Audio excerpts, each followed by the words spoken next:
মানব সভ্যতার ইতিহাসে প্রযুক্তির অসংখ্য বিষয় রয়েছে, তবে এর মধ্যে অন্যতম আলোচিত এক নাম আর্টিফিশিয়াল ইন্টেলিজেন্স, সংক্ষেপে এআই। কিন্তু এই জাদুকরী প্রযুক্তির শুরু কোথায়? 1950-এর দশক। কম্পিউটার ল্যাবের টেবিলের সামনে দাঁড়িয়ে বিজ্ঞানী জন ম্যাকার্থি প্রথম উচ্চারণ করেন আর্টিফিশিয়াল ইন্টেলিজেন্স। তখনই জন্ম নেয় মানুষের মতো চিন্তা করতে সক্ষম মেশিনের তৈরি এক দুঃসাহসিক স্বপ্নের।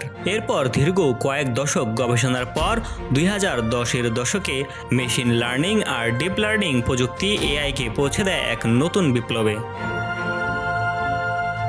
আজ আমাদের হাতের স্মার্টফোনে থাকা ভয়েস অ্যাসিস্ট্যান্ট থেকে শুরু করে রোবট, চ্যাটবট, সেলফ ড্রাইভিং কার সবকিছুই এআইয়ের বুদ্ধিতে চলছে। কিন্তু প্রশ্ন হলো, এই বুদ্ধিমান প্রযুক্তি কি আমাদের জন্য আশীর্বাদ নাকি বিপদ? স্বাস্থ্য সেক্টরে রোগ নিয়ন্ত্রণ দ্রুত হচ্ছে, ব্যবসায়ের ডাটা বিশ্লেষণ এখন আগের চেয়ে অনেক সহজ, শিক্ষায় নতুন পথ খুলছে, এআই আমাদের জীবনকে বদলে দিচ্ছে চোখের সামনে। কিন্তু উল্টো দিকে বিপদের তালিকাও ছোট নয়। এর কারণে ভবিষ্যতে লাখো মানুষ চাকরি হারাতে পারে বলে সতর্ক করেছেন বিশেষজ্ঞরা। ভুল তথ্য ছড়িয়ে সমাজে বিশৃঙ্খলা তৈরির সংখ্যাও আছে। ব্যক্তিগত ডাটা নিরাপত্তা নিয়ে সন্দেহ বাড়ছে।